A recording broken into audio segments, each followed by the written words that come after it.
Pardeep Singh and Boohoo, sweatshop and semi-slavery conditions on the rise. An immigrant worker whose punishment beating was filmed by his employer serves as a stark reminder of the true face of capitalist exploitation. Proletarian writers. At the close of 2022, film emerged on social media of a young man being berated and punched about the face and head in what appeared to be a faux hostage scenario. Certainly the violence being meted out had ritualistic elements, with the victim being made to kneel humiliatingly and receiving taunts from off-camera, whilst a man towering above him doled out punishment. Yet the context was incongruous, with little else signalling a distant war zone. Popular slogans on sweatshirts, neat ceiling spotlights and magnolia-painted walls indicated that this brutality was more likely to have been a civilian matter, perhaps a gang-related straightener. After all, both men in the footage appeared to be Asian, so one might assume that some dispute, some transgression was being resolved culturally within the community. A disturbing watch, the young man horribly vulnerable during the onslaught from the grandstanding bully, but to an audience well schooled in the specious liberal arguments of identity politics surrounding race and culture, it presented a potential minefield and was therefore best avoided. Scroll past. A closer examination would have revealed, however, that the footage was posted by British workers, outraged by the rampant exploitation, intimidation, and physical assaults meted out to employees on a regular basis and seemingly with impunity by Pardeep Singh, owner of Conform UK plant, UK, Wolverhampton. Pardeep Singh, an Indian citizen who has been studying in Britain for 2 years, was employed by Conform UK Plant Limited from the 5th of April 2021 to the 1st of July 2022, a total of 15 months, on pay between £8 and £9 per hour for a 40-hour week. Although he worked far longer hours, no overtime payment was ever made. He did not receive a payslip, a P60 or a contract of employment.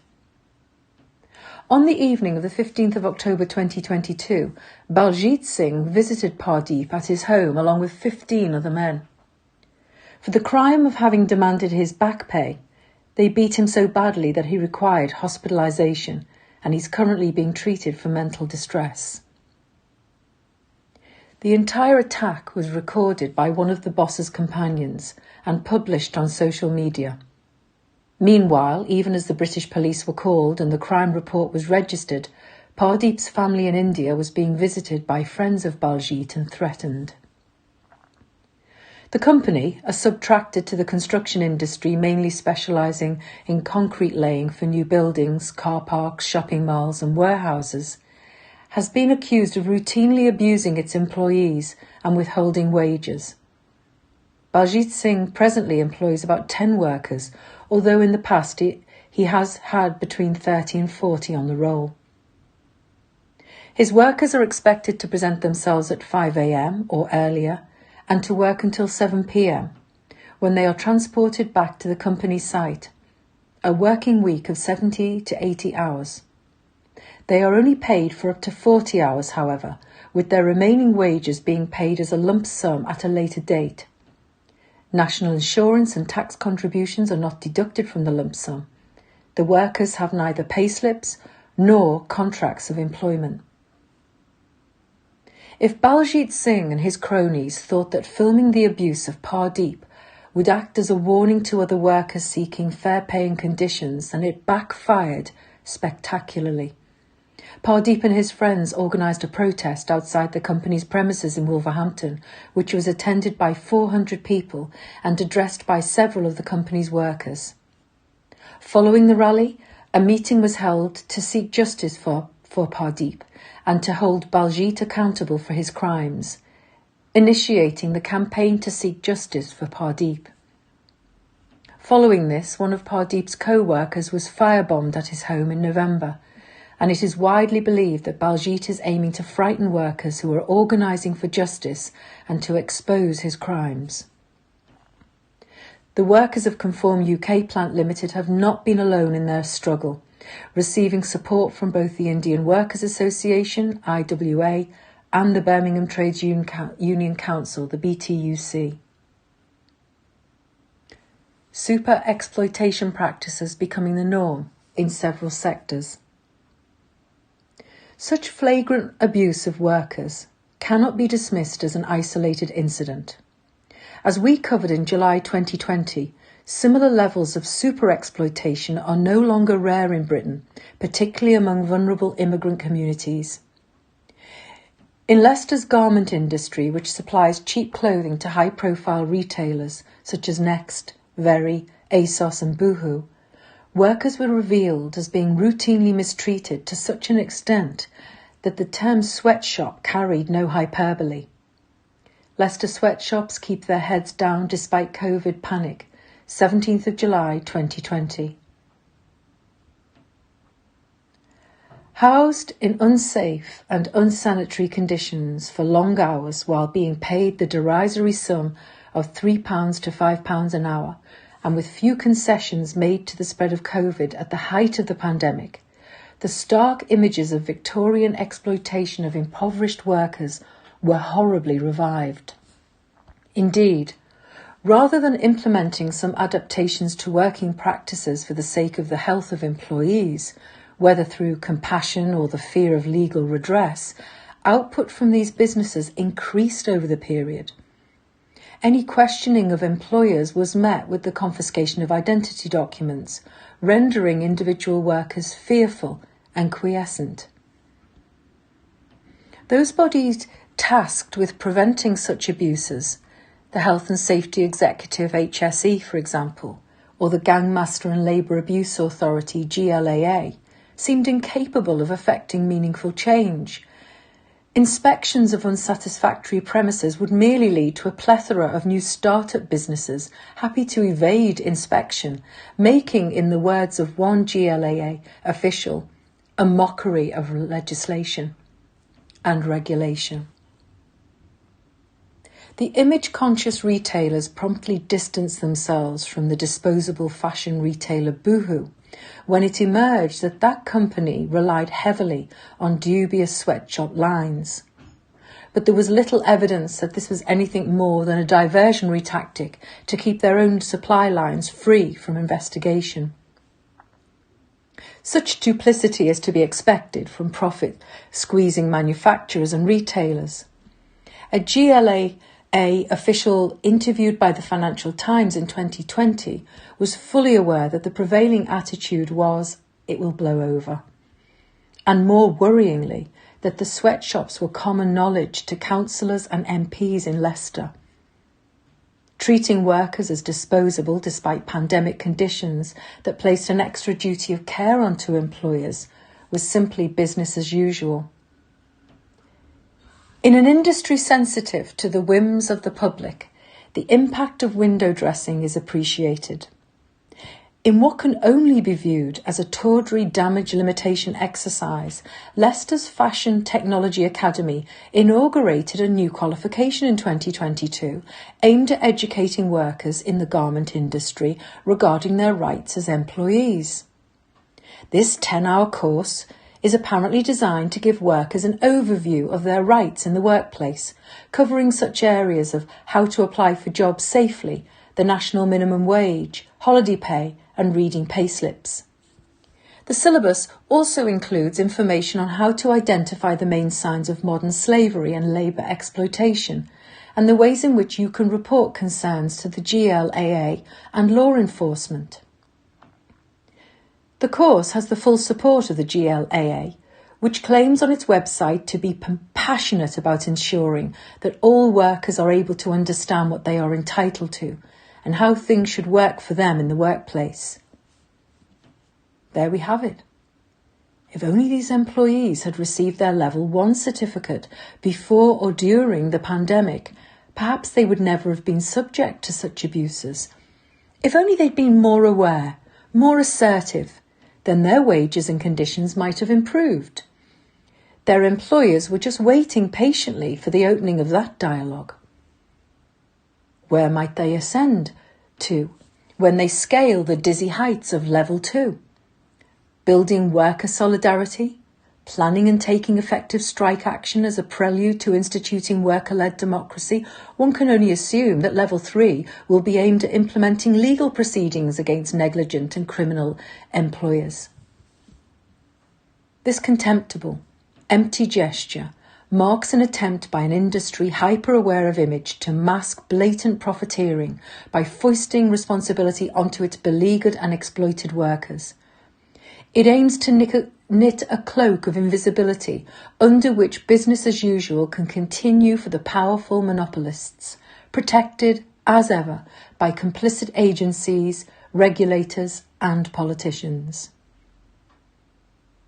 Anyone assuming that such ruthless and often illegal practices are reserved for only illegal or fresh-off-the-boat immigrants and refugees would do well to read the results of a recent investigation carried out by The Times.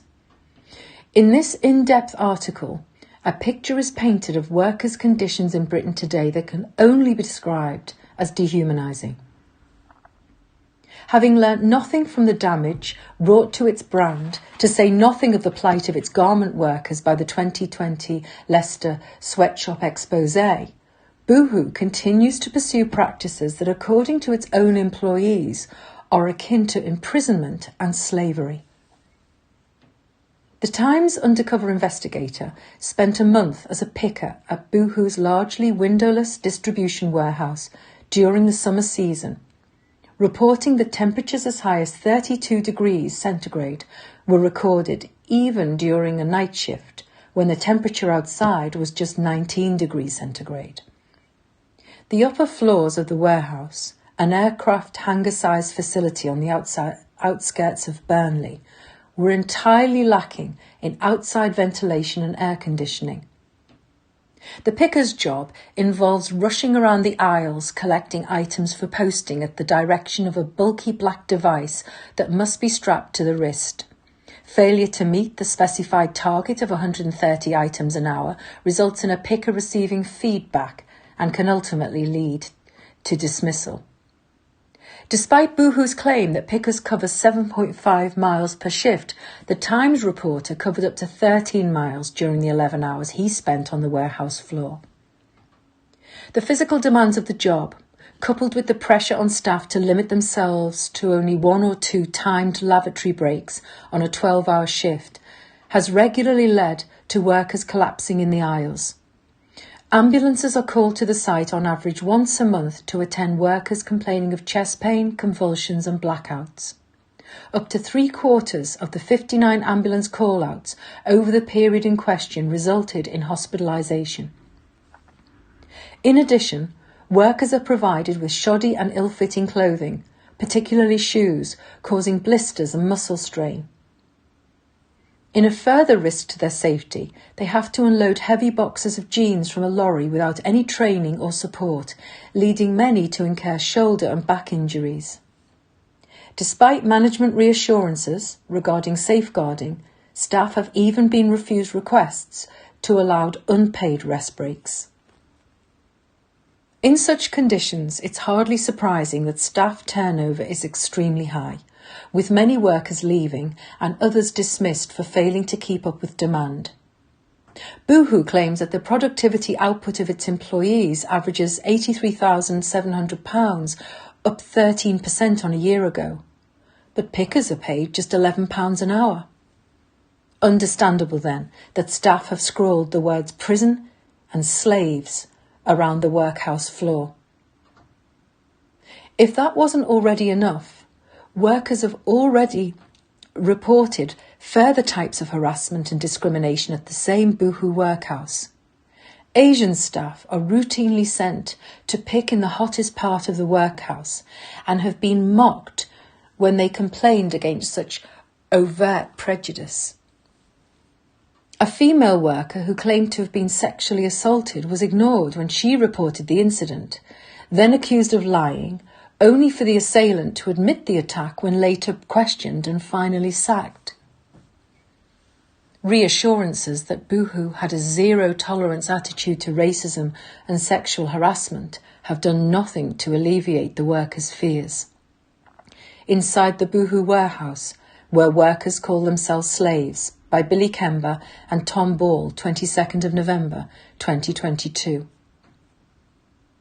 As ever, management quote official policies and deny wrongdoing. Local MPs occasionally highlight shocking revelations, but little to nothing changes. As in Leicester, everyone knows what's going on, but they prefer to turn a blind eye. Nothing to see here. Capitalism working as capitalism should, extorting maximum profits from the workers. Regulatory bodies and the law collude as they stand idly by. Low-paid, immigrant and non-unionised workers fare worst under capitalism, and as British imperialism sinks into yet another self-inflicted crisis, we can see the deterioration of pay and conditions accelerating and sweatshop conditions spreading from industry to industry. At such a time, it would be foolhardy for any worker to believe themselves secure against the ravening tooth and claw of capitalism, an economic system which has at its core the mantra, profit before people. If left alone to do so, it will devour us all. It remains to be seen whether Pardeep Singh will receive justice in his case against blood-sucking and bullying employer Baljit Singh. Since Baljit has a long history of starting and closing companies in the Wolverhampton area, we can assume that evading responsibility for his employees is an integral part of his business strategy. However, one of the marked contradictions in the capitalist system is that in face of brutality and injustice, there arises the opportunity for workers to stand together in solidarity and challenge such inhumanity. Such organised action provides invaluable lessons to oppressed workers about their own power and sends a signal of hope to workers everywhere. In this way, justice for Pardeep Singh is justice for all workers.